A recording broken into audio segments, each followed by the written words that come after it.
Hi guys. आज बात करते हैं करंट अफेयर्स की। Most of the competitive exams में जीके का सेक्शन जरूर होता है और 25% वेटेज करंट अफेयर्स की होती है, बिकॉज हर एग्जाम ये चेक करना चाहता है कि उसके कैंडिडेट्स कितने इन्फॉर्म्ड सिटीजन्स हैं। मतलब उनको दीन दुनिया में कहाँ क्या हो रहा है इसकी कितनी खबर है। सो आइडल कैंडिडेट्स को ये सब पता होना चाहिए कि हमारे देश में विदेश में आसपास क्या हो रहा है। चलो ये ज्ञान तो आज के लिए रहने देते हैं, हम डायरेक्टली मोस्ट इंपॉर्टेंट 100 क्वेश्चंस पर आते हैं जो अभी कॉम्पिटिटिव एग्जाम्स हैं। जैसे सीमैट का पेपर है, सीडीएस का पेपर है, एनडीए का पेपर है, एसएससी सीजीएल का पेपर है, अगले महीने सीएचएसएल का है। तो इन सब पेपर्स में ये सारे करंट अफेयर्स के क्वेश्चन पूछे जा सकते हैं। तो ये लास्ट नवंबर से मार्च यानी 5 मंथ्स के मोस्ट इंपॉर्टेंट 100 क्वेश्चंस बनाए गए हैं। अब इसको करने का या इस वीडियो को देखने का तरीका क्या है कि पहले आप वीडियो को पॉज करिए, जाकर एक पेन पेपर लेकर आइए और 1 से लेकर 100 तक पहले क्वेश्चन नंबर 1 to 100 ऐसे लिख लीजिए। उसके बाद इस वीडियो को दोबारा चलाइए और हर क्वेश्चन के साथ अकॉर्डिंगली जैसे ही क्वेश्चन आएगा आप अपना आंसर मार्क करिए और साथ साथ देखिए कि करेक्ट आंसर क्या है। बाद में आप इनकी डिटेल्ड एक्सप्लेनेशन भी पढ़ सकते हो। ठीक है, बाद में साथ साथ मतलब इसके साथ साथ देखिए कि आपका कितना स्कोर आउट ऑफ 100 आ रहा है। अकॉर्डिंगली आपको पता चल जाएगा कि आपकी किस तरीके की प्रिपरेशन है। चलो लेट्स स्टार्ट देन।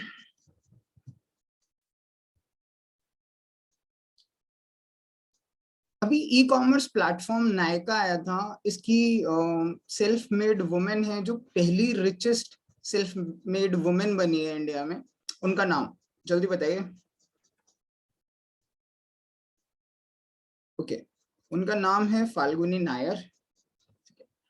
ये पहले वैसे आईएम की पास आउट है और उन्होंने 50 के बाद जॉब छोड़कर अपना बिजनेस शुरू किया था।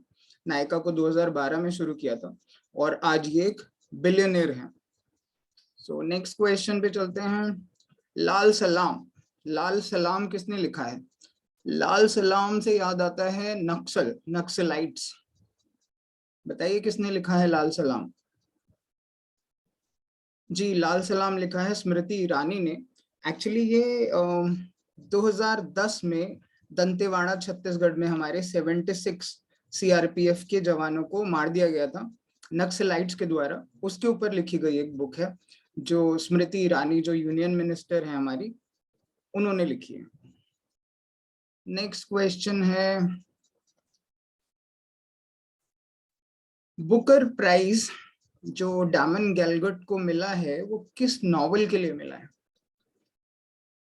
किस नॉवल के लिए 2021 का बुकर प्राइज मिला है गाइस? जल्दी बताइए।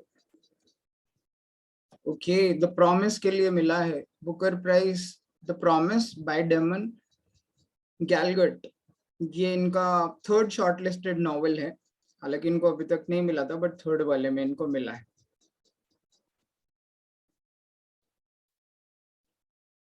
ओके, पहली Kashmiri girl, first Kashmiri girl जिसने गोल्ड मेडल हासिल किया है वर्ल्ड किक बॉक्सिंग चैंपियनशिप में जो कैरो में हुई थी। कैरो आपको पता है कहां पर है? कैरो है इजिप्ट में। तो वो फर्स्ट कश्मीरी गर्ल बताइए। वो कश्मीरी गर्ल है तजमुल इस्लाम, जिन्होंने वर्ल्ड किक बॉक्सिंग में अंडर 14 कैटेगरी में गोल्ड मेडल हासिल किया है और ऐसी करने वाली वो फर्स्ट कश्मीरी गर्ल है। पहली female prime minister of Sweden. Sweden की पहली बार फीमेल प्राइम मिनिस्टर या फीमेल्स में जो भी पहला है वो बहुत इंपॉर्टेंट है। आपको नारी शक्ति को सलाम करना ही पड़ेगा। एसएससी यूपीएससी ये लोग भी करते हैं because they ask a lot of questions. तो इसका आंसर है ईवा, ईवा मैग्डलिना, जो पहली बार स्वीडन में फीमेल प्राइम मिनिस्टर बनी है। आईएमएफ की आईएमएफ का पहली बार डिप्टी मैनेजिंग डायरेक्टर कौन बना है?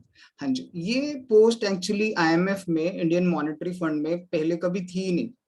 ये पहली बार ये पोस्ट बनाई गई है और इसमें पहली बार ही किसी बंदे को ये पोस्ट दी गई है। वो बंदा कौन है? वो है गीता गोपीनाथन। यस, गीता गोपीनाथन, जो पहले आईएमएफ में चीफ इकोनॉमिक एडवाइजर थी। हालांकि ये वापस अपने हार्वर्ड यूनिवर्सिटी जाके पढ़ाने वाली थी, बट इनको फिर ये पोस्ट ऑफर हुई तो इन्होंने ये पोस्ट एक्सेप्ट कर ली। वैसे आईएमएफ का हेडक्वार्टर का है, आईएमएफ और वर्ल्ड बैंक जो भी पैसे वाले हेडक्वार्टर है वो यूनाइटेड स्टेट्स ऑफ अमेरिका में ही है, वॉशिंगटन डीसी में। So you should remember that.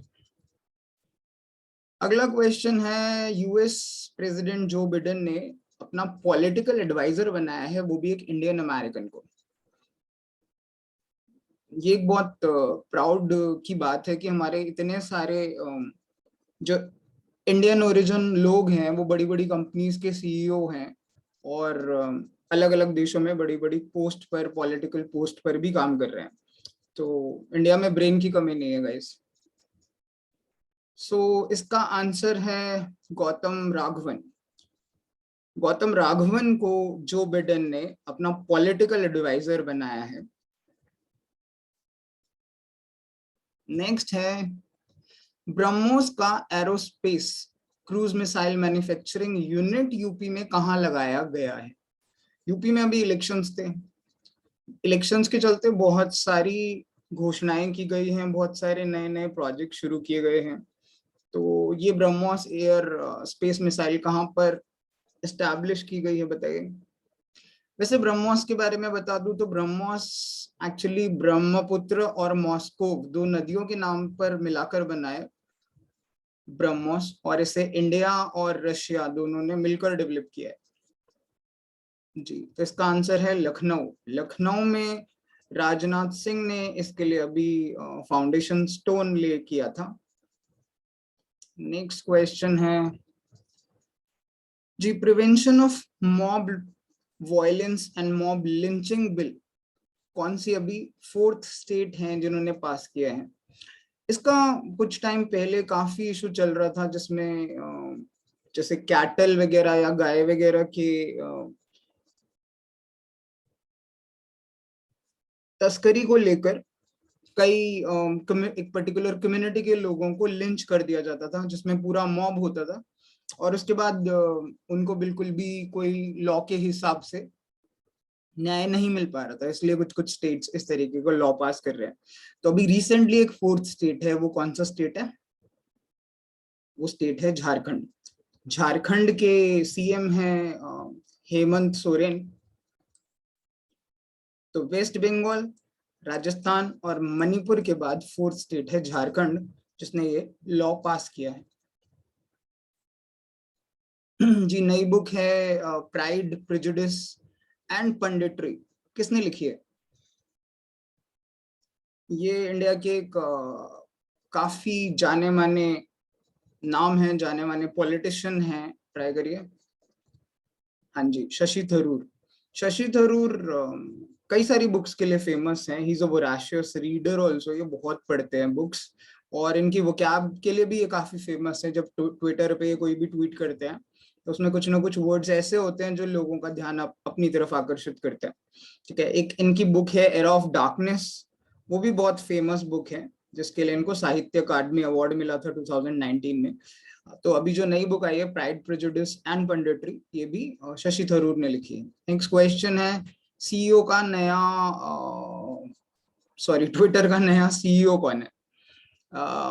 Most of the companies के, जैसे मैंने बोला था कि हमारे मेजर कंपनीज के सीईओ जो हैं वो इंडियन ओरिजिन लोग ही हैं। गूगल के सुंदर पिचाई हैं, सत्या नाडेला है माइक्रोसॉफ्ट के। तो ऐसे ही ट्विटर के सीईओ भी एक इंडियन ही बनाए गए हैं, नाम है Parag Agarwal. Yes, Parag Agarwal has taken over from Jack Dorsey. Jack Dorsey इसके को फाउंडर थे ट्विटर के। नेक्स्ट है हाईएस्ट सिविलियन अवार्ड भूटान का, ठीक है, किस इंडियन को दिया गया है?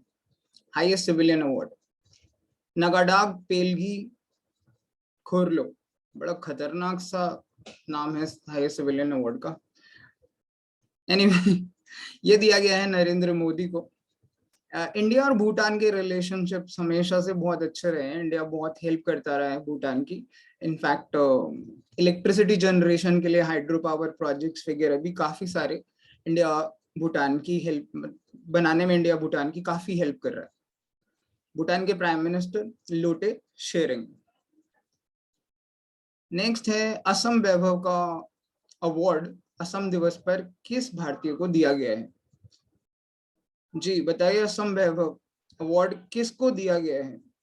ये दिया गया है रतन टाटा को। जी हाँ, रतन टाटा को, क्योंकि उन्होंने कैंसर क्योर के लिए कंट्रीब्यूशन काफी ज्यादा किया है स्टेट में। हालांकि वो इंडिया के लेवल पर भी काफी फिलैंथ्रोपिस्ट रहे हैं रतन टाटा, बट उन्हीं को असम वैभव अवार्ड दिया गया है। नेक्स्ट है, कौन से पीएसयू को golden peacock environment management award 2021 मिला है? Golden peacock environment management, obviously environment से रिलेटेड है, तो ट्राई करिए। ONGC, SAIL, HPCL oil. जी हाँ, ये मिला है सेल को। सेल को ये इनफैक्ट तीसरी बार लगातार ये अवार्ड मिला है, 3 टाइम कंसेक्यूटिव। सेल हमारा steel authority of India, under ministry of steel. एक बार जाकर चेक करिए मिनिस्ट्री ऑफ स्टील के हमारे यूनियन मिनिस्टर कौन है। You should know the major union ministers, लेकिन बाद में। अभी नेक्स्ट क्वेश्चन देखते हैं। कौन से प्लेयर हैं थर्ड क्रिकेटर जिन्होंने एक ही इनिंग में 10 विकेट लिए हैं? एक ही इनिंग में 10 विकेट, यानी 10 के 10 विकेट एक ही प्लेयर ने, एक ही बॉलर ने। बताइए, और ऐसा तीसरी बार हुआ है क्रिकेट की हिस्ट्री में। वैसे आपकी जानकारी के लिए, पहले क्रिकेटर थे जिम लेकर, दूसरे थे अनिल कुंबले, और तीसरे हैं, जी हाँ, तीसरे हैं एजाज पटेल फ्रॉम न्यूजीलैंड। इन्होंने अभी रिसेंटली 2021 में ही इंडिया के अगेंस्ट ऐसा किया है, वो भी वानखेड़े स्टेडियम मुंबई में। Next is Commonwealth weight lifting championship कहाँ हुई?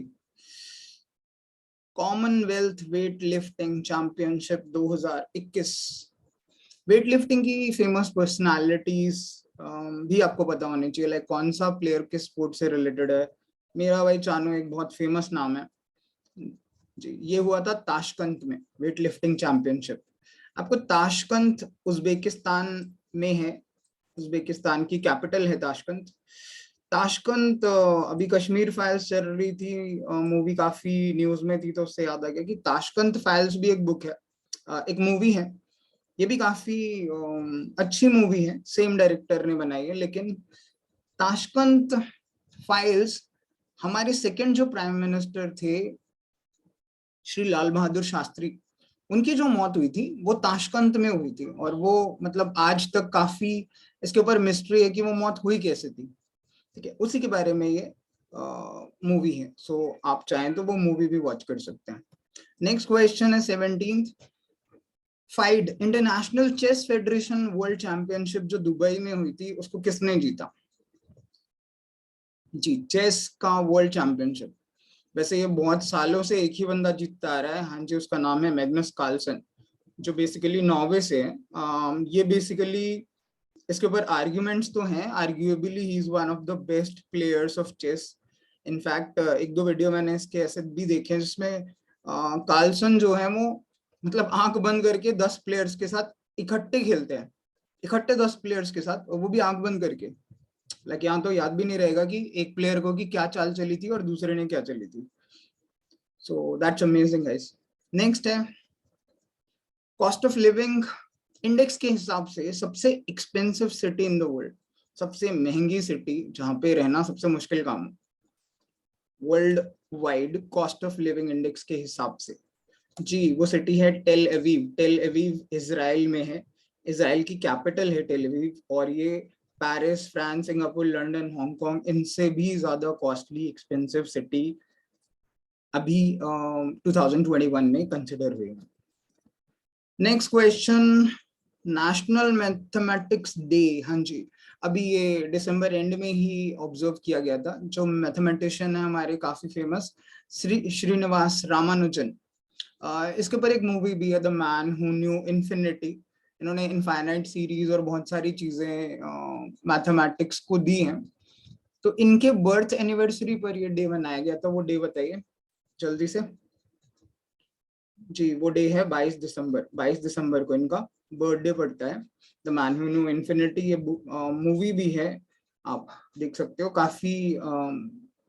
काफी अच्छी मूवी है। ये काफी पढ़े लिखे नहीं थे बट इनको मैथ्स का बहुत ज्यादा नॉलेज था।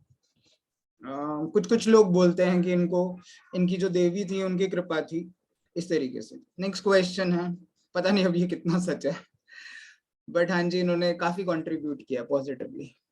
एनीवे रिसेंटली एक बहुत बड़ी कंपनी ने पहली बार, मतलब ऑब्वियसली बड़ी होगी क्योंकि पहली बार ऐसा हुआ है कि $3 ट्रिलियन की स्टॉक मार्केट वैल्यू को हिट किया है। हिट करने के बाद हालांकि उसके शेयर्स की वैल्यू थोड़ी डाउन हो गई थी, but it's one of the famous companies in the world. ठीक है, माइक्रोसॉफ्ट, गूगल, एप्पल, फेसबुक, बताइए कौन सी कंपनी है? जी ये कंपनी है एप्पल। एप्पल पहली ऐसी कंपनी है जिसने $3 ट्रिलियन की मार्केट कैप को टच किया था। पहली बार वुमेन, फर्स्ट वुमेन जज बनाई गई है सुप्रीम कोर्ट में पाकिस्तान में। हालांकि पाकिस्तान में इस टाइम पे अलग ही इशू चल रहे हैं। वहां के prime minister mister Imran Khan को लेकर, हालांकि वहां पे दोबारा से इलेक्शन होने जा रहे हैं, खैर वो एक अलग बात है। बट ये काफी पॉजिटिव स्टेप है कि पाकिस्तान में पहली बार फर्स्ट वुमेन जज, उसका नाम, सॉरी चौथा ऑप्शन तो रह गया था, उसका नाम है आयशा मलिक। यस, ये है जो पहली लाहौर की हाईकोर्ट जज थी जिनको फर्स्ट वुमेन जज ऑफ सुप्रीम कोर्ट बनाया गया। नेक्स्ट, कौन सी फॉरेन कंट्री है जिसने पहली बार, हाँ जी पहली बार किसी फॉरेन कंट्री ने ब्रह्मोस मिसाइल को अपनी नेवी के लिए इंडिया को ऑर्डर दिया है? वरना नॉर्मली तो आप देख ही रहोगे कि हम ही बाहर की कंट्रीज से डिफेंस के इक्विपमेंट्स खरीदते रहते हैं। बट ये एक अच्छी पहल है कि जब से हम मेक इन इंडिया के कॉन्सेप्ट पे फोकस करने की कोशिश कर रहे हैं आत्मनिर्भर भारत में, हमको इस चीज पे फोकस करना पड़ेगा कि हम अपने साथ साथ दुनिया में भी एक्सपोर्ट कर सकें ऐसी चीजें। तो ऐसी पहली कंट्री बताइए। जी ऐसी पहली कंट्री है फिलीपींस। फिलीपींस ने ऑर्डर दिया है जो तकरीबन 5 मिलियन डॉलर्स के करीब का है। तो फिलीपींस ऐसी पहली फॉरेन कंट्री है। चलिए शुरुआत तो हुई। जी इन्फिनिटी ब्रिज, ये काफी न्यूज में था पीछे, फॉर्मली ओपन कर दिया गया है। इन्फिनिटी ब्रिज कौन सी सिटी में है बताइए? जी ये सिट है दुबई में खोला गया है। बिल्कुल आप देख सकते हो कि इन्फिनिटी जैसी शक्ल का ब्रिज बनाया गया है। ठीक है, दैट इज वाई इसको इन्फिनिटी ब्रिज बोलते हैं। Next Indonesia. हाँ जी इंडोनेशिया अपनी कैपिटल को मूव कर रहा है एक्चुअली। बेसिकली एक मिनरल रिच एरिया में उस कैपिटल का नाम, नई कैपिटल का नाम बताइए इंडोनेशिया की।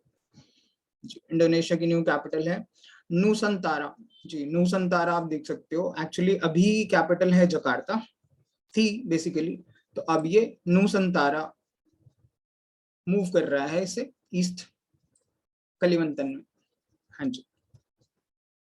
नेक्स्ट, वर्ल्ड का लार्जेस्ट कैनाल लॉक अभी अभी इनॉग्रेट किया गया है गाइस। हाँ जी और ये इनॉग्रेशन था शायद यूरोप में किया गया था। जी उसका नाम बताइए, वर्ल्ड लार्जेस्ट कैनाल लॉक किस सिटी में? सिटी या इजुमुद्दीन। हाँ जी ये नीदरलैंड्स में है और ये सबसे बड़ा इन्होंने क्लेम किया है कि वर्ल्ड लार्जेस्ट कैनल लॉक है, जो पोर्ट ऑफ एम्स्टरडेम के पोर्ट सिटी में है। पोर्ट ऑफ एम्स्टरडेम के किनारे नीदरलैंड्स में है। हाँ जी नेशनल स्टार्टअप डे, ये अभी जनवरी में हमारे प्राइम मिनिस्टर नरेंद्र मोदी ने नेशनल स्टार्टअप डे डिक्लेयर किया था। एक्चुअली इंडिया में काफी स्टार्टअप की लहर चल रही है। अभी एक नया जो सीरियल आया था शार्क टैंक्स, वो भी इसी को लेकर था, स्टार्टअप्स को लेकर, वो भी अच्छा चला था। बट ये अच्छी बात है कि स्टार्टअप्स की वजह से इंडिया में अब जॉब अपॉर्चुनिटीज काफी बढ़ गई हैं। काफी लाइक लास्ट 10-12 ईयर्स से इंडिया में ये देखने को काफी अच्छा मिल रहा है, which is very good sign as far as India is concern. Then ये हम सब इंडियंस के लिए भी एक अच्छा साइन है। बट ये नेशनल स्टार्टअप डे कब आता है? जी 16 जनवरी। 16 जनवरी को अभी नरेंद्र मोदी जी ने डिक्लेयर किया है कि अब हर साल हम नेशनल स्टार्टअप डे मनाएंगे। वर्ल्ड का लार्जेस्ट नेशनल फ्लैग, हाँ जी, और ये भी इंडिया में अभी डिस्प्ले किया गया था। कहां पर, ये आपको बताना है। वर्ल्ड का लार्जेस्ट नेशनल फ्लैग जी, हाँ जी, ये किया गया है जैसलमेर के लोनेवाला में। अगर आपको, सॉरी, लोंगेवाला में। लोंगेवाला अगर आपको पता हो तो लोंगेवाला काफी, इंडिया पाकिस्तान की जब 1971 में वॉर हुई थी तो लोंगेवाला एक सेंटर स्टेज था। यहाँ पे काफी हिस्टोरिक बैटल लड़े गए हैं। 1971 में इंडिया पाकिस्तान की लड़ाई के बाद ही बांग्लादेश बना था। ठीक है, तो यहीं पर ये सबसे बड़ा लार्जेस्ट नेशनल फ्लैग है जो खादी फैब्रिक से बनाया गया है। इसको दिखाया गया था, जो 225 feet long and 150 feet wide है। 1400 kg, काफी भारी है भाई। हाँ जी, पहला हाई कोर्ट जो इंडिया का, जो पेपरलेस कोर्ट बन गया है जी, पहला हाई कोर्ट। हाँ जी, पेपरलेस ही करना पड़ेगा वरना तो एनवायरनमेंट और पेड़ों का तो बुरा हाल हो जाएगा। इनफैक्ट अभी न्यूज थी कि श्रीलंका में तो पेपर ना होने की वजह से एग्जाम कैंसिल कर दिए गए थे। तो पेपरलेस कर लें तो अच्छा ही रहेगा हमारे लिए। तो पहला सा हाईकोर्ट कौन है जी, ऐसा पहला हाईकोर्ट है केरला जी। केरला में अब पेपरलेस फर्स्ट हाईकोर्ट हो गया है। नेक्स्ट क्वेश्चन है, ओके, लुसुंग फेस्टिवल किस स्टेट में मनाया जाता है? यार ये क्वेश्चन करंट अफेयर्स में कैसे आ गया, क्योंकि ये तो स्टैटिक है। हाँ जी, क्योंकि ये क्वेश्चन स्टैटिक नहीं है, ये रिसेंटली न्यूज में था। तो इसी तरीके से काफी ऐसे स्टैटिक जीके के क्वेश्चंस होते हैं जो हमको लगता है यार पता नहीं कौन सा फेस्टिवल कब पूछ लें। बट नॉर्मली नेचुरली ये देखा गया है, एक्सपीरियंस से भी बता रहा हूँ और ऑब्जर्वेशन से भी, कि जो भी लास्ट के 5-6 महीने में फेस्टिवल्स आए होते हैं या न्यूज में होते हैं ना, वही पूछे जाते हैं। तो ये अगर आपने न्यूज़पेपर पढ़ा था या आपने अपने करंट अफेयर्स को रिवाइज किया है तो आपको पता होना चाहिए कि लोसोंग फेस्टिवल कहाँ मनाया जाता है, किस स्टेट में जी। ये सिक्किम में मनाया जाता है। बेसिकली ये भी हार्वेस्टिंग जो सीजन है वो स्टार्ट होता है वहां पे लुसुंग में। लुसुंग फेस्टिवल सिक्किम में उस टाइम पे मनाया जाता है। ओके, किस किस स्टेट ने एमओयू साइन किया है अदिबद्री डैम के लिए? अदिबद्री डैम बनाया जा रहा है। एक्चुअली ये डैम, आपको एक हिंट देता हूँ, ये डैम एक्चुअली सरस्वती रिवर एक हुआ करती थी। जैसे पहले बोलते गंगा जमुना सरस्वती, तो गंगा है, जमुना है, यमुना, और सरस्वती नाम की रिवर अब है नहीं। उस सरस्वती रिवर को दोबारा से रिजुविनेट करने के लिए ये प्रोजेक्ट, हाँ जी, ये एमओयू साइन किया है हिमाचल प्रदेश और हरियाणा ने, ताकि सरस्वती रिवर को रिजुविनेट करने का इनका एम है कि ताकि यहाँ पे जो पानी की प्रॉब्लम है वो सॉल्व हो सके। इसका आंसर है Himachal Pradesh, HP and Haryana. Next है, पंजाब और महाराष्ट्र कोऑपरेटिव बैंक जो है वो किस किस बैंक के साथ मिला दिया गया है, amalgamated with which bank? Actually Punjab और महाराष्ट्र कोऑपरेटिव बैंक थोड़े टाइम पहले न्यूज में था, क्योंकि फ्रॉड कुछ इश्यूज के चलते इसमें क्या किया गया था कि इसके ऊपर कई सारी रिस्ट्रिक्शंस लगा दी गई थी। इनफैक्ट इसके जो कस्टमर्स थे उन, वो भी अपना पैसा, खुद का अपना पैसा जो बैंक में था वो निकाल नहीं पा रहे थे। उसके ऊपर आरबीआई ने लिमिट्स लगा दी थी कि आप इससे ज्यादा पैसे नहीं निकाल सकते। ये बैंक महाराष्ट्र में इसकी ब्रांचेस थे, तो कई सारे टीवी सेलिब्रिटीज भी थे जो फंस गए थे, जिनके पैसे इसमें फंसे हुए थे। तो इस वजह से भी काफी न्यूज में आया था। तो ये बैंक किसके साथ अमलगमेट हो गया है जी? यूनिटी बैंक के साथ ये मिला दिया गया है ताकि इसके कस्टमर्स को अब इशू ना हो, और यूनिटी बैंक और ये दोनों मिलकर एक थोड़ा बड़ी एंटिटी बन जाए। ठीक है, तो ये गवर्नमेंट ऑफ इंडिया ने ये डिसीजन लिया है और यूनिटी बैंक के साथ ये मिला दिया गया है। इंडियन कंपनी, किस इंडियन कंपनी ने मैंडरिन ओरिएंटल, न्यूयॉर्क में काफी फेमस होटल है, इसमें 73.37% स्टेक खरीदा है? Mandarin oriental hotel in New York, ये होटल एक्चुअली, ये रिलायंस इंडस्ट्रीज, हाँ जी, मुकेश अंबानी ने ये होटल खरीदा है, जिसमें तकरीबन $98 million में इन्होंने ये 73 कंट्रोलिंग स्टेक है, बेसिकली मेजॉरिटी स्टेक है। तो ये रिलायंस इंडस्ट्रीज इसका आंसर होगा। अगला क्वेश्चन है, सेंट्रल गवर्नमेंट, हाँ जी, वोडाफोन आइडिया काफी इश्यूज फेस कर रहे थे। पहले वोडाफोन अकेला था, आइडिया अलग था, इनका मर्जर हुआ। अब गवर्नमेंट ऑफ इंडिया ने भी इसमें लार्जेस्ट स्टेक होल्डर बन के आ गया है। आपको बताना है कि गवर्नमेंट ऑफ इंडिया की इक्विटी, उसका शेयर कितना है। जी बताइए, लिखते जाइए आप साथ साथ अपने आंसर और चेक करते जाइए। हाँ जी, 35.8% अब गवर्नमेंट ओन करेंगे गवर्नमेंट ओन करेगी वोडाफोन आइडिया में। अगला है, माइक्रोसॉफ्ट ने किस गेम मेकिंग कंपनी को खरीदा है। गेम मेकिंग का बहुत बड़ा फ्यूचर है। इनफैक्ट ये भी प्रोडिक्शन है कि गेम मेकिंग जो अब जैसे आजकल के बच्चे तो फोन पर लैपटॉप्स पर ही गेम्स खेलते रहते हैं, तो गेम मेकिंग का बिजनेस इनफैक्ट टीवी मूवीज इनके बिजनेस से भी काफी बड़ा हो जाएगा फ्यूचर में, ऐसे प्रोडिक्शंस हैं। इसीलिए माइक्रोसॉफ्ट ने, जैसे सोनी और माइक्रोसॉफ्ट ये दोनों जायंट हैं गेम मेकिंग में, इन्होंने एक माइक्रोसॉफ्ट ने एक बहुत बड़ी कंपनी को खरीदा है। काफी बड़ी डील हुई थी और काफी न्यूज में थी। तो आपको बताना है किस कंपनी को खरीदा है। जी, वो कंपनी है एक्टिविजन ब्लिजार्ड। हाँ जी, 60 तकरीबन 69-70 बिलियन डॉलर्स की ये कंपनी खरीदी गई है गाइस। ऑलमोस्ट $70 बिलियन की ये एक्विजिशन था। तो इसलिए ये काफी न्यूज में था। नेक्स्ट जी, हार्पर कोलिन की बुक है indomitable, a woman a working women's notes on life, work and leadership. ये किस फेमस इंडियन पर्सनालिटी की ऑटोबायोग्राफी है? किसकी ऑटोबायोग्राफी है ये ऑटोबायोग्राफी है जी, अरुंधति भट्टाचार्य की। अरुंधति भट्टाचार्य एक्चुअली पहली एसबीआई की वुमेन चेयरपर्सन बनी थी।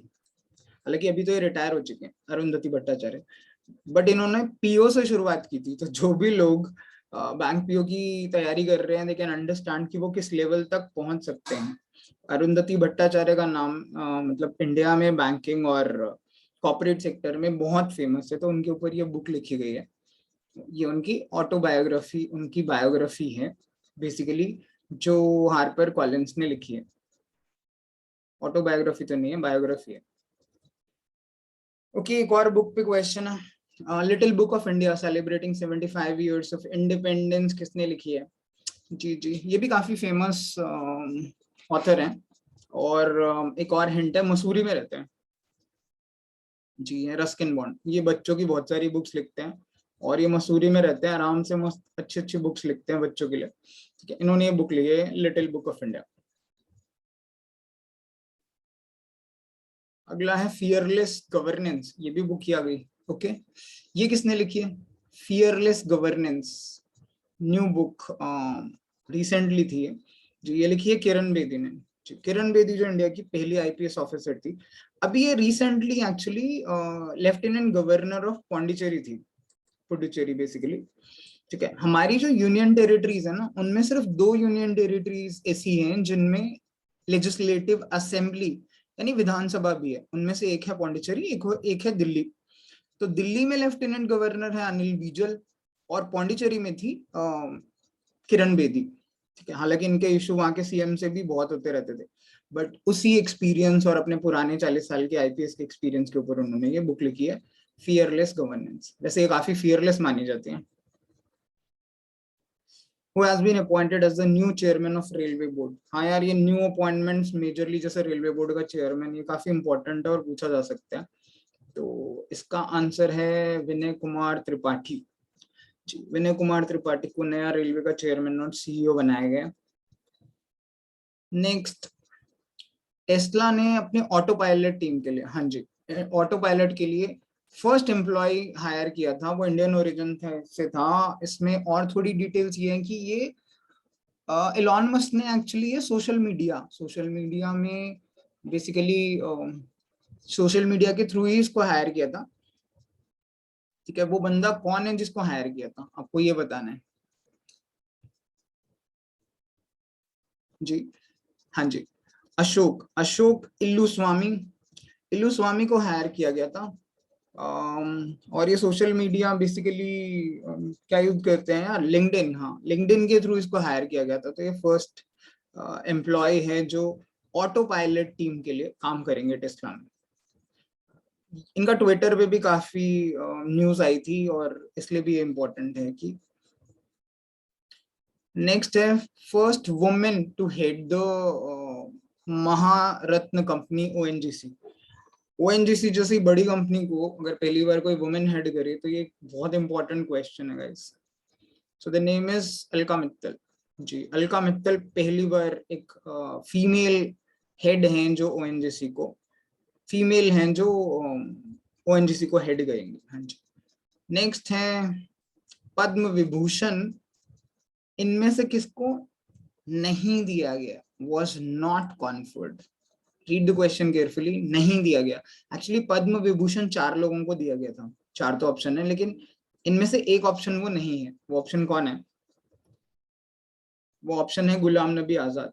जी, गुलाम नबी आजाद को पद्म विभूषण नहीं, पद्म भूषण दिया गया था अभी कुछ टाइम पहले। हालांकि कांग्रेस को उस पर भी आपत्ति थी, इसके ऊपर भी काफी इश्यूज हुए थे। बट हाँ जी, 4 लोगों को पद्म विभूषण मिला था। प्रभा अत्रे, राधेश्याम खेमका, बिपिन रावत, जनरल बिपिन रावत, और कल्याण सिंह जी। कल्याण सिंह जो पहले यूपी के, एक्चुअली यूपी में सीएम थे जब 1992 में बाबरी मस्जिद वाला इशू हुआ था, बाबरी मस्जिद गिराई गई थी, तब ये सीएम थे। अगला है जी गोल्डन ग्लोब। जी, गोल्डन ग्लोब, ऑस्कर, बैफ्टा, ये अभी आए थे, तो आपको ये अवार्ड्स भी पता होना चाहिए। बेस्ट एक्ट्रेस ड्रामा किसको मिला था? हाँ जी, best actress, best actress Nicole Kidman. हाँ जी, निकोल किडमैन को मिला था गोल्डन ग्लोब। अगला है जी टाइगर रिजर्व, जिसको TX2 अवार्ड मिला है। एक्चुअली इसके टाइगर के नंबर्स अभी रिसेंटली डबल हो गए हैं, तो इसको TX2 करके टाइगर रिजर्व सेंचुरी है जिसको अवार्ड मिला है, TX2 अवार्ड। तो ये है जी सत्यमंगलम टाइगर रिजर्व है, ये तमिलनाडु के इरोड डिस्ट्रिक्ट में इनको मिला है ये प्रेस्टिजियस TX2 वाला अवार्ड। राफेल नाडेल। हाँ जी, राफेल नाडेल ने बेसिकली ऑस्ट्रेलियन ओपन जीता था अभी 2022 में, और ये पहले ऐसे प्लेयर हो गए हैं जिनके पास 21 ग्रैंड स्लैम्स हैं, 21 ग्रैंड स्लैम। तो इन्होंने हराया किसको था ये ऑस्ट्रेलियन ओपन जीतने के लिए? किसको हराया था? इन्होंने हराया था डेनिल मेदवेदेव को, और वो है रशिया से बेसिकली, डेनिल मेदवेदेव। हालांकि नोवेक जोकोविक जो नंबर 1 प्लेयर है, वो कोरोना की वैक्सीन ना लेने की वजह से इस टूर्नामेंट से उनको बाहर कर दिया गया था। ऑस्ट्रेलिया ने पहले इनको वीजा दिया था नोवेक जोकोविक को, लेकिन उसके बाद उन्होंने वीजा वापस करके कर लिया और इनको डिपोर्ट कर दिया गया था बेसिकली। तो ये टूर्नामेंट में हिस्सा ही नहीं ले पाए थे। ठीक है, बट नाउ राफेल नाडेल के पास 21 मेजर टाइटल्स हैं, और वो पहले ऐसे mail player. Okay, national youth day 12 जनवरी जी किस की फेमस पर्सनालिटी की बर्थ एनिवर्सरी है? जी बताइए, कौन फेमस नेशनल यूथ, यूथ को जो जो इंस्पायर एनकरेज कर सके? जी, स्वामी विवेकानंद। बिल्कुल, स्वामी विवेकानंद बहुत फेमस है। इनका शिकागो में भाषण जो हुआ था उसके लिए बहुत ज्यादा फेमस है स्वामी विवेकानंद। आप चाहो तो गूगल पे जाके चेक कर सकते हो। नेक्स्ट है रशियन प्रेसिडेंट ने, एक्चुअली ये रशिया यूक्रेन का क्राइसिस चल रहा है तो काफी सीरियस है। व्लादिमीर पुतिन ने क्या किया, इन्होंने 2 सेपरेटिस्ट रीजन को इंडिपेंडेंट रीजन्स रिकॉग्नाइज किए हैं। आपको वो रीजन्स के नाम बताने हैं यूक्रेन में से। जी, वो नाम है जी, हाँ जी, डोनेट्स्क एंड लुहांस्क। ये 2 हैं बेसिकली। एक्चुअली ये रशिया के साथ जुड़ते हुए दोनों रीजन्स हैं, लुहांस्क एंड डोनेट्स्क। इससे पहले क्रीमिया पर ऑलरेडी रशिया 2014 में कब्जा कर चुका है। ठीक है, अब रशिया यूक्रेन का क्राइसिस, रशिया का यूक्रेन पर हमला करना ठीक है कि नहीं, इसकी बात कभी डिटेल में करेंगे। बट लड़ाई किसी के लिए भी बहुत अच्छा सोल्यूशन नहीं है। यूक्रेन में ऐसे बहुत सारे बच्चे हैं, वुमेन हैं, लोग हैं जिनकी कोई गलती नहीं है, और फिर भी इस लड़ाई में वो लोग भुगत रहे हैं। So that is not the solution. So पहली ऐसी कौन सी कंट्री है जिसने प्लांट बेस्ड कोविड-19 वैक्सीन बनाई है। कोविड को ऑलमोस्ट लाइक 2 साल से भी ऊपर हो चुके हैं, 2.5 2 साल हो चुके हैं, और अभी भी हम इसकी नई नई वैक्सीन बना रहे हैं। इसकी अभी सुनने में आ रहा है इंडिया में 4th वेव आएगी। आई डोंट थिंक कि 4th वेव इतनी सीरियसली आएगी, आनी चाहिए। हम लोग तक कितना सीरियसली लेंगे, बट ये भी अच्छा है कि नई नई वैक्सीन बन रही है। तो प्लांट बेस्ड वैक्सीन किस कंट्री ने बनाई? जी जी, कनाडा वो कंट्री है जिसने प्लांट बेस्ड वैक्सीन बना ली है। ठीक है, मेडिकागो इनकॉर्पोरेशन ने ये 2 डोज वैक्सीन जो प्लांट बेस्ड है बनाई है। अगला है gift. Actually Gujarat international finance tech city में कौन सा ऐसा पहला बैंक है जो अपना फर्स्ट मल्टीलेटरल एजेंसी ओपन कर रहा है, जो अपना ऑफिस ओपन कर रहा है? ऐसा एक बहुत बड़ा बैंक है। एक्चुअली गुजरात क्या है, गिफ्ट जो है ये गुजरात में है। इसको इंटरनेशनल फाइनेंस टेक्नोलॉजी सिटी के हब के रूप में इंडियन गवर्नमेंट और गुजरात गवर्नमेंट डेवलप करने की कोशिश कर रही है। इसलिए यहाँ पे financial institutions, financial banks learning के लिए और टेक्नोलॉजी और फाइनेंसिंग के लिए सेटअप किए जा रहे हैं। तो वो कौन सा सबसे पहली मल्टीलेटरल एजेंसी है जिसने अपना ऑफिस यहाँ खोला है? जी, वो है NDB. NDB basically new development bank इसका नाम अभी है। पहले इसका नाम बेसिकली ये ब्रिक्स का बैंक है। पहले इसका नाम ब्रिक्स डेवलपमेंट बैंक था। अब ब्रिक्स कहाँ है? BRICS basically Brazil, Russia, India, China और एस है साउथ अफ्रीका, इन कंट्रीज का एक ग्रुप है जो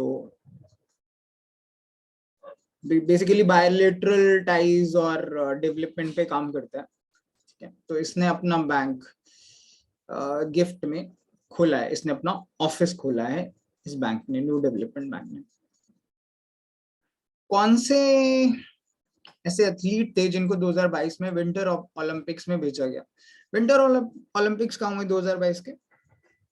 हाँ जी, ये हुए थे चाइना में, बीजिंग में बेसिकली।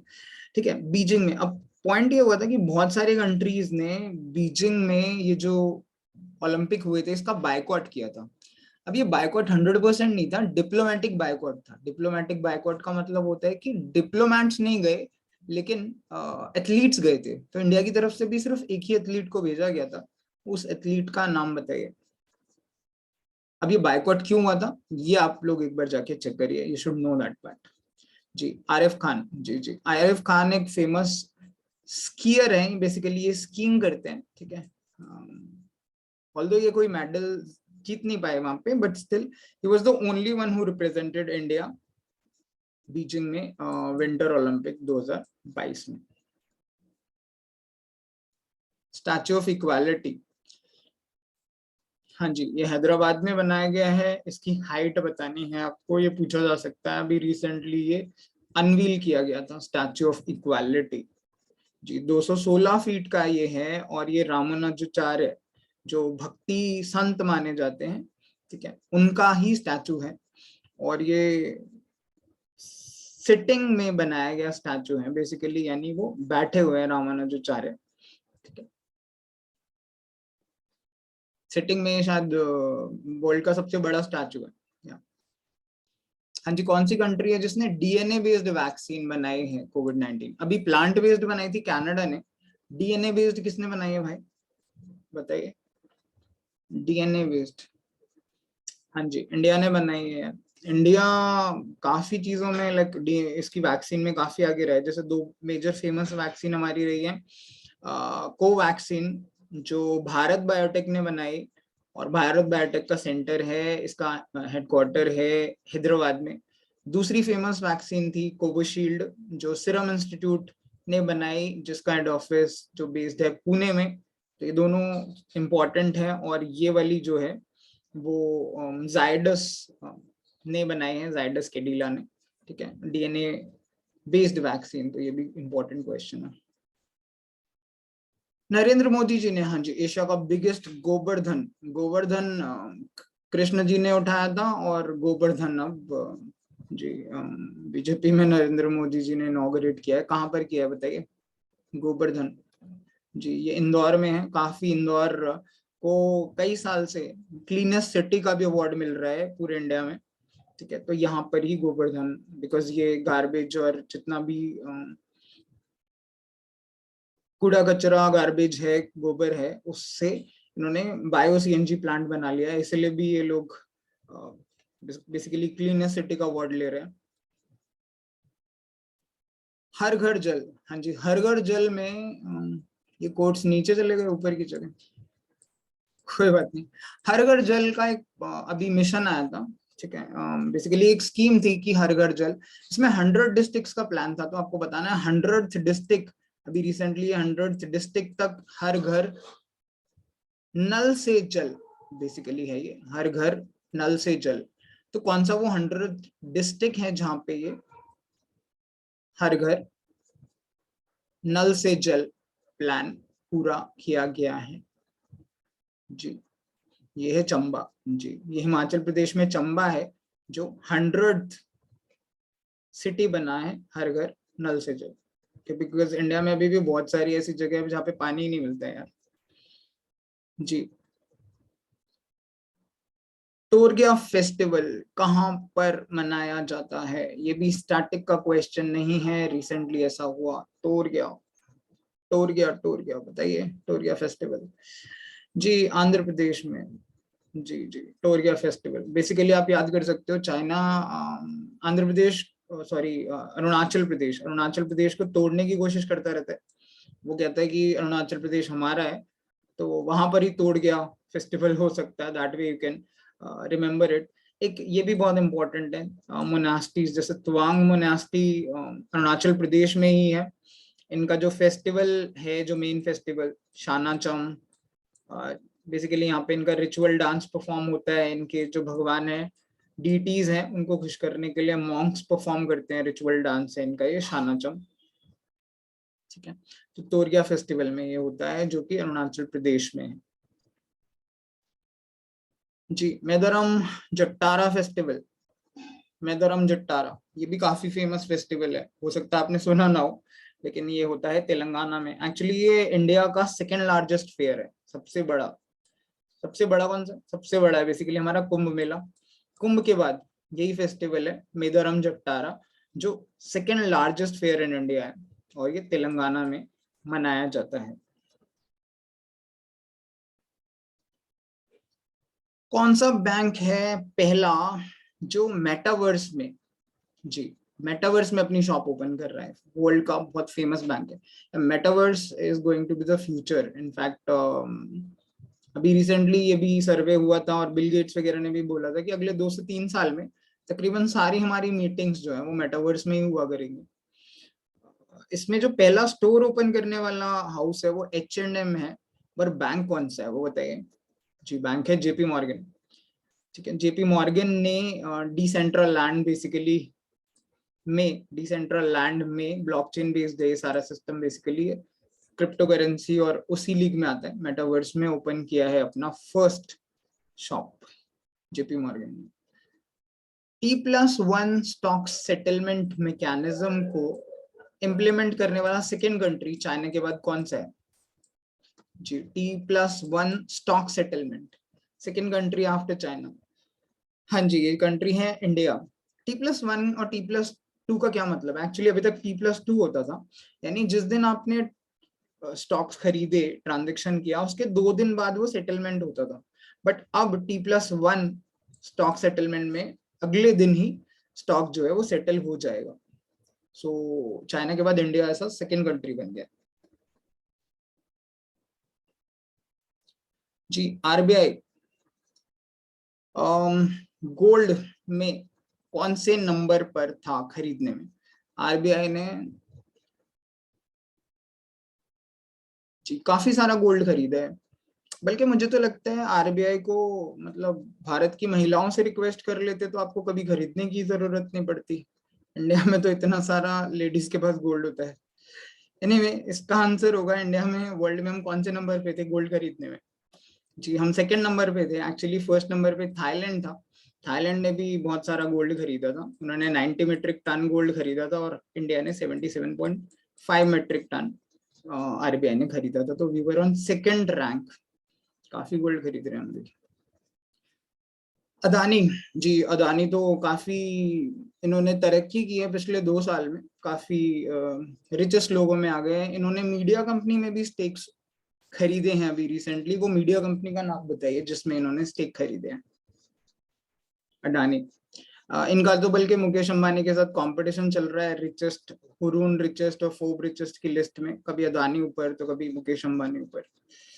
तो कौन सी मीडिया कंपनी में इन्होंने स्टेक्स खरीदे हैं बोलिए जी? इन्होंने खरीदे हैं क्विंट डिजिटल मीडिया में। हाँ जी, हालांकि ये माइनॉरिटी स्टेक्स हैं, बट इससे अदानी ग्रुप जो है वो मीडिया के फील्ड में भी आ रहा है। ओके, सेबी ने, हाँ जी, SEBI actually securities and exchange board of India ने क्या किया है कि जो एमडी और सीईओ के रोल्स हैं वो वॉलेंटरी कर दिए। मतलब आप एमडी और सीईओ चाहो तो आप सिर्फ एक रख सकते हो या अलग अलग रख सकते हो, ठीक है। पहले ये मैंडेटरी होता था कि ये रोल होने ही जरूरी चाहिए, लेकिन अब ये वॉलेंटरी कर दिया गया। वो वॉलेंटरी किस कमेटी की रिकमेंडेशन पर किया गया है, दैट इज द क्वेश्चन। इसके लिए कमेटी बनाई गई थी जिसकी रिकमेंडेशन पर किया गया, बताइए जी? उदय कोटक, हाँ जी, उदय कोटक हैं, जो कोटक महिंद्रा बैंक आपने सुना है उसी के, है ना, उन्होंने ये प्रपोजल दिया था, तो उसके बाद ही ये मैंडेटरी से वॉलेंटरी कर दिया गया कि एमडी, चेयरमैन और ये सीईओ वाली post. How to prevent the next pandemic जी? हाँ जी, अभी पहले वाले से तो सुलट नहीं पा रहे हैं अगली वाली पेंडेमिक, बट हाँ, उसको प्रिवेंट कैसे किया जाए, ये बुक किसने लिखी है बोलिए? हाउ टू प्रिवेंट, हाँ जी, बिल गेट्स ने लिखी है। एक्चुअली बिल गेट्स जब से माइक्रोसॉफ्ट में एक्टिवली काम नहीं कर रहे हैं तब से काफी फिलैंथ्रोपिक वर्क कर रहे हैं, and he also is an avid and voracious reader. In fact ये तो बहुत ज्यादा बुक्स पढ़ते हैं, हर साल इनफैक्ट ये एक एक हफ्ता थिंक वीक मनाने जाते हैं, जहाँ पे अपनी बुक्स लेकर जाते हैं, खूब सारी बैग भर के, खूब सारी बुक्स पढ़ते हैं और खूब सोचते हैं कि दुनिया में और क्या बेटर किया जा सकता है। इंडिया में भी इन्होंने, और इनफैक्ट इंडिया, अफ्रीका, बहुत सारी कंट्रीज में इन्होंने पोलियो को लेकर और भी बहुत सारी डिजीजेस को लेकर बहुत सारे अच्छे काम किए हैं। एट द मोमेंट ये काफी फिलेंथ्रोपिक वर्क कर रहे हैं, is a very famous philanthropist. In fact इन्होंने एक ग्रुप भी बनाया है जिसमें ये लोग 99% ऑफ देयर फॉर्चून, यानी 99% अपनी जायदाद को ये लोग फिलेंथ्रोपी के लिए दान करने वाले हैं, और ये कर भी रहे हैं। उसी में इनके एक फ्रेंड भी हैं, वॉरेन बफे, ठीक है। तो इन्होंने how to prevent the next pandemic जो बुक है वो लिखी है। थोड़ा जल्दी करते हैं, नेक्स्ट क्वेश्चन है द फाउंडर्स जी, स्टोरी ऑफ पेपैल। ये तो काफी लाइक, आप इलॉन मस्क की बुक पढ़ोगे उसमें भी है ये किसने लिखी है जी? पेपैल माफिया पूरा है इसमें, इलॉन मस्क है, थील है, पीटर थील एंड ऑल। किसने लिखी है ये बुक जी? जिमी सोनी ने ये बुक लिखी है। बेसिकली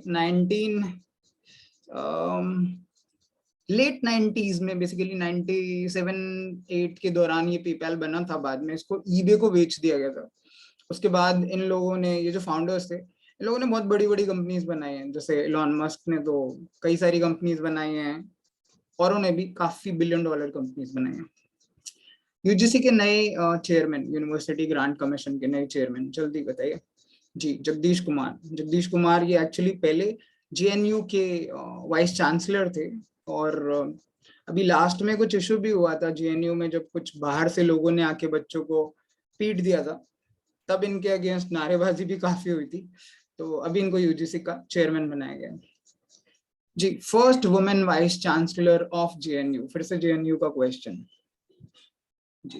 पहली वुमेन वाइस चांसलर कौन सी है जी?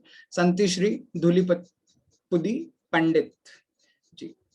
संती श्री, ये पहली women vice chancellor of JNU. Chairman of staff selection commission, SSC वालों को तो इम्पोर्टेंट है यार, ये पूछ सकते हैं एसएससी का नया चेयरमैन कौन है, आपको पता होना चाहिए जी? एस किशोर, इनको एसएससी का नया चेयरमैन अपॉइंट किया गया है। सीबीएसई का चेयरमैन, यार ये सीबीएसई, यूजीसी, एसएससी, यूपीएससी, इनके चेयरमैन के बारे में तो पता होना ही चाहिए, वेदर यू लाइक इट और नॉट।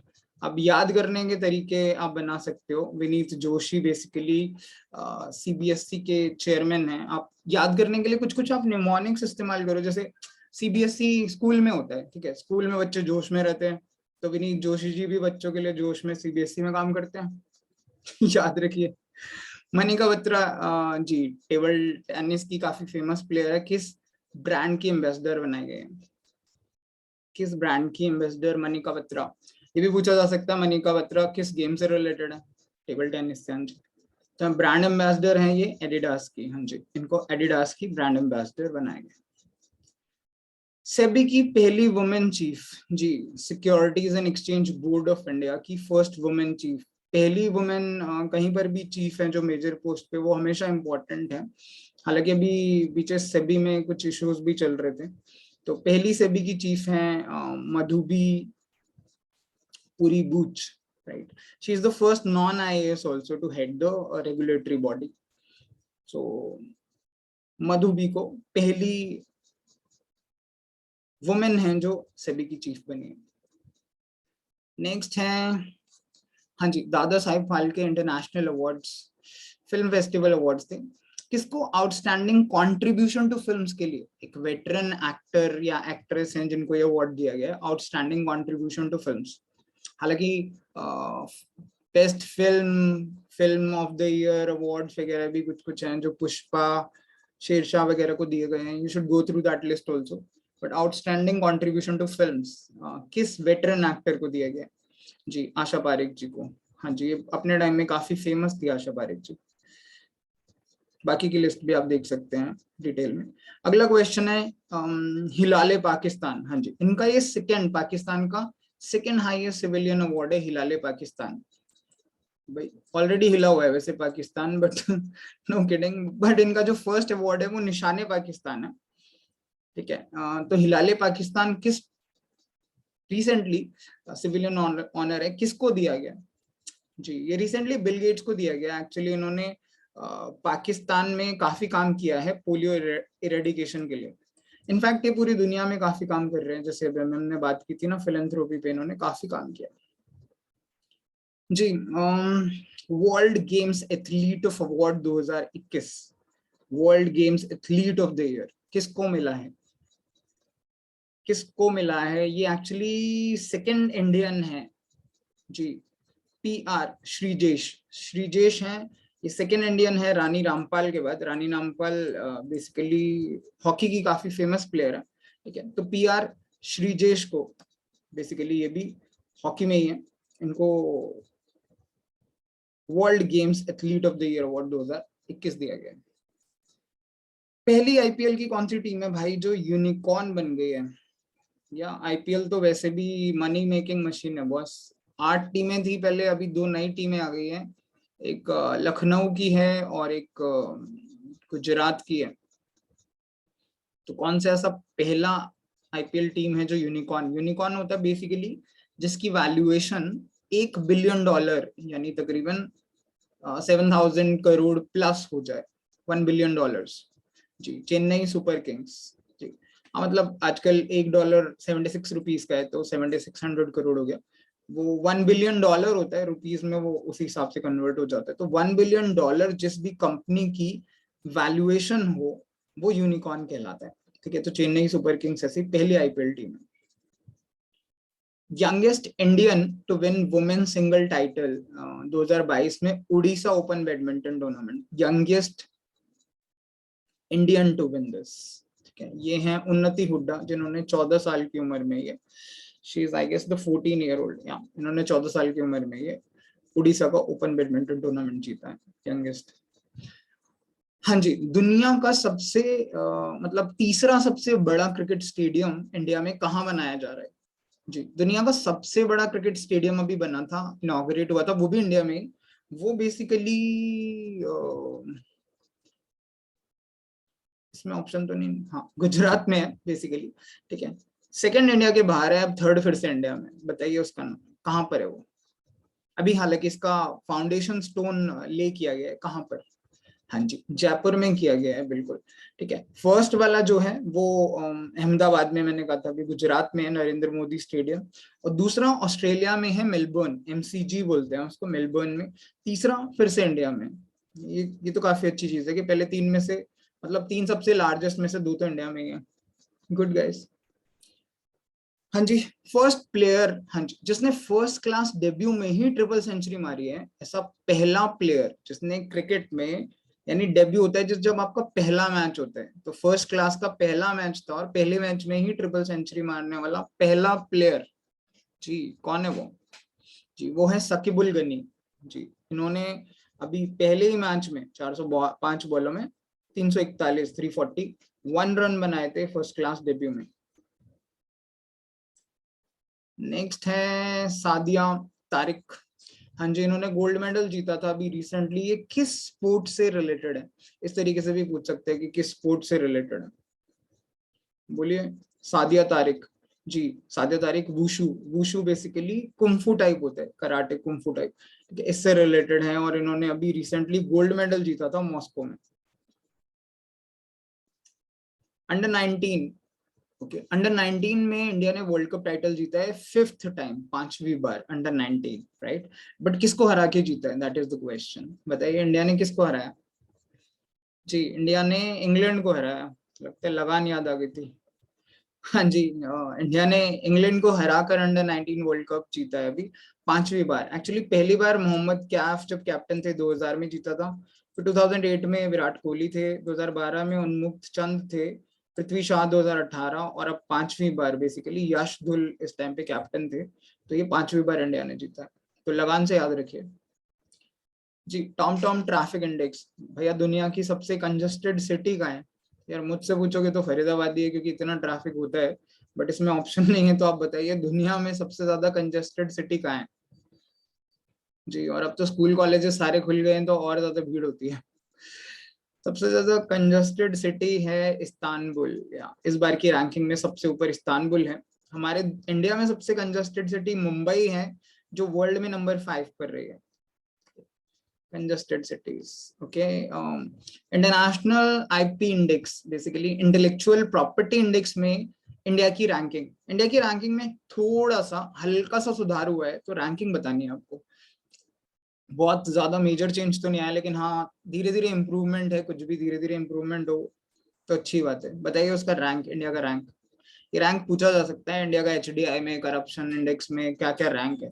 इंडिया का रैंक एक्चुअली 43rd है, पहले 44 था, 43 है। थोड़ा सा ही, हालांकि हमारा स्कोर बढ़ा है 38.4% से 38.6%, राइट, इसलिए रैंक भी थोड़ा ही बढ़ा है। अगला है नेशनल साइंस डे। ये तो मुझे पता है कि 28 फेब को मनाया जाता है, लेकिन किसके बर्थ एनिवर्सरी को कोमेमोरेट करता है? किसका बर्थडे आता है 28 फेब को? क्यों मनाते हैं नेशनल साइंस डे? ऐसे कौन से बंदे हैं? हाँ जी, सीवी रमन का बर्थडे होता है वो इस दिन। सीवी रमन, बेसिकली इनको नोबेल प्राइज मिला था रमन इफेक्ट के लिए, और ये पहले एशियन और नॉन वाइट बंदे थे जिनको नोबेल प्राइज साइंस में मिला था पहली बार 1930 में। नोबेल प्राइजेस में भी आपको पता होना चाहिए, लाइक पहले इंडिया में सबसे पहला नोबेल प्राइज मिला था गीतांजलि के लिए, रविंद्रनाथ टैगोर को, जो बेसिकली लिटरेचर में था। ठीक है, अभी रिसेंटली किसको मिला है और किस किस को बीच में मिले हैं? जैसे अभी रिसेंटली कैलाश सत्यार्थी को मिला था पीस के लिए। बचपन बचाओ आंदोलन करके उनका एनजीओ है, वो बच्चों की ट्रैफिकिंग रोकने में हेल्प करते हैं। तो यू शुड नो कि कौन कौन से इंडियंस को नोबेल प्राइज मिले हैं, एग्जाम में पूछे जा सकते हैं। ओके, 20 क्वेश्चन बचे हैं, थोड़ा जल्दी करते हैं। वर्ल्ड का लार्जेस्ट एयरक्राफ्ट, हाँ जी, वो अभी यूक्रेन रशिया वॉर में डिस्ट्रॉय हुआ था, और ये न्यूज में था। बेसिकली यूक्रेन में था, ये पहले रशिया का ही था बट यूक्रेन में था बाद में। इसका नाम बताइए। जी, मृया। मृया इसका नाम है, जिसका एक्चुअली मतलब यूक्रेन में होता है ड्रीम। तो इसको काफी नुकसान हुआ है और ये डिस्ट्रॉय कर हो गया है बेसिकली इस वॉर में। जी, एक और न्यूक्लियर पावर प्लांट पे भी आग लगा दी गई थी, जो यूरोप का सबसे बड़ा लार्जेस्ट न्यूक्लियर पावर प्लांट है रशिया यूक्रेन की लड़ाई में। उस पावर प्लांट का नाम बताइए। यार ये भी इम्पोर्टेंट है बिकॉज ये काफी फेमस न्यूक्लियर पावर प्लांट है। जी, नाम आपको सुनने में अजीब लग रहा होगा, बट जोपोरी जिया बेसिकली ये काफी फेमस न्यूक्लियर पावर प्लांट है। टॉप 5 में आता है शायद वर्ल्ड में। पहला जो सबसे बड़ा है वो शायद जापान में है। ठीक है। जी, यंगेस्ट प्रेसिडेंट ऑफ चाइल्ड। हाँ जी, यंगेस्ट प्रेसिडेंट बेसिकली, वैसे ये स्टूडेंट लीडर थे पहले, फिर जल्दी ही प्रेसिडेंट ऑफ चाइल्ड बन गए। इनका नाम है गैब्रियल बोरिक फोंट। जी, गैब्रियल स्टूडेंट लीडर थे ये थोड़े टाइम पहले, लेफ्ट विंग से हैं, तो इनको अभी यंगेस्ट प्रेसिडेंट ऑफ चाइल्ड बनाया गया।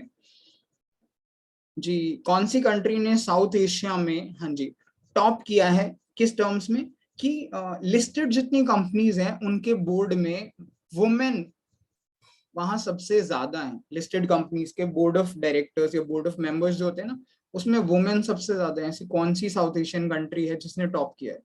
जी, बांग्लादेश। हाँ जी, बांग्लादेश वो कंट्री है साउथ एशिया में जिसके बोर्ड ऑफ डायरेक्टर्स में वुमेन सबसे ज्यादा है साउथ एशिया में। Okay, first wild life bond issue किया है वर्ल्ड बैंक ने किस स्पीशीज को बचाने के लिए?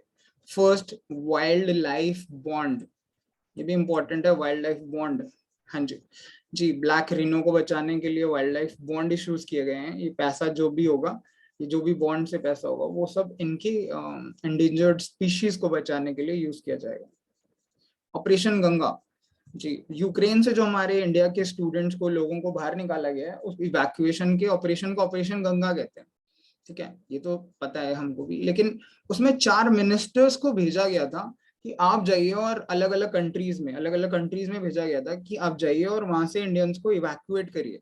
इन 4 में से कौन सा मिनिस्टर नहीं है? वो 4 मिनिस्टर थे, इन 4 में से एक हैं जो वो मिनिस्टर्स की लिस्ट में नहीं है। बताइए कौन से नहीं थे?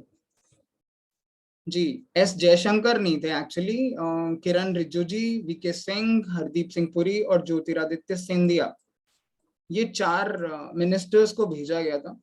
President, prime minister of India ने भेजा था कि आप जाइए और वहां से इंडियंस को निकालिए। तो अलग अलग कंट्रीज के लिए, जैसे हंगरी भेजा गया था पुरी जी को, रिजू जी को स्लोवाकिया, सिंधिया जी को रोमानिया और मोल्दोवा, और वीके सिंह जी को पोलैंड से इवैक्यूएट करने के लिए बोला गया था। ओके, इस क्राइसिस में इंडिया ने अपनी एम्बेसी जो यूक्रेन में थी ना, उसको रिलोकेट कर दिया था किसी कंट्री में। वहां पे तो बंद हो गई थी क्योंकि लड़ाई चल रही थी, तो किस कंट्री में इसको रिलोकेट किया गया था इंडियन एम्बेसी को? बताएंगे? हंगरी, रोमानिया, स्लोवेनिया, पोलैंड, किस कंट्री में रिलोकेट किया? पोलैंड में। हाँ जी, पोलैंड में रिलोकेट कर दिया था, टेम्पोररीली इसको बंद कर दिया गया था यूक्रेन में। नेक्स्ट क्वेश्चन, चाइना में इंडिया के नए एम्बेसडर, बेसिकली नए एनवॉय, नए एम्बेसडर कौन है? विक्रम मिस्सी बेसिकली ये डिप्टी एनएसए बन गए। Deputy NSA, national security adviser है हमारे, उनके डिप्टी। ठीक है, डोवल हैं, अजीत डोवल हमारे नेशनल सिक्योरिटी एडवाइजर, उनके डिप्टी बन गए विक्रम मिस्सी। एक्सएलआरआई के एलुमनाई है वैसे। ये वाला क्वेश्चन जैट में भी था विक्रम मिस्सी का। तो अभी लेकिन क्वेश्चन मिस्री के ऊपर, विक्रम मिस्री के ऊपर नहीं है। अभी क्वेश्चन है इंडिया के नए एनवॉय कौन है चाइना के लिए, जो चाइना भेजे जा रहे हैं। जी, प्रदीप कुमार रावत, ये पहले सॉरी ये नए हमारे इंडिया के एम्बेसडर टू चाइना है। काफी झेलना पड़ेगा इनको तो, because it's a very difficult post, और इंडिया के साथ, इंडिया चाइना के रिलेशंस ऐसे अच्छे नहीं चल रहे। हाँ जी, यूनियन कैबिनेट ने एलआईसी में एफडीआई अलाउ कर दिया है। लाइक एलआईसी जो है वो 100% गवर्नमेंट ओन्ड एंटिटी है। इसका भी आईपीओ आने वाला है, इनिशियल पब्लिक ऑफर। इसमें एफडीआई अलाउ कर दिया है। कितना परसेंट एफडीआई अलाउ किया है यूनियन कैबिनेट ने? बताइए। जी, 20% एफडीआई अलाउ कर दिया है। ठीक है, डायरेक्ट राउट के थ्रू, ऑटोमेटिक राउट। ओके, बिलियनर पॉपुलेशन इंडेक्स में इंडिया कौन से रैंक पर है? हाँ जी, इंडिया में, मतलब दुनिया में सबसे ज्यादा बिलियनर कहाँ है, उस रैंकिंग में इंडिया कहाँ आता है? इंडिया में भी काफी बिलियनर्स हो गए हैं, which is a good thing also, because उससे जॉब्स भी क्रिएट हो रही है एक्चुअली। नए नए स्टार्टअप्स आ रहे हैं, नए नए लोग बिलियनर बन रहे हैं, सेल्फ मेड बिलियनर्स आ रहे हैं। ठीक है, तो इंडिया का रैंक ग्लोबली कौन सा है? इंडिया का रैंक है 3rd। हाँ जी, 3rd, just after US and China. India का रैंक है 3rd।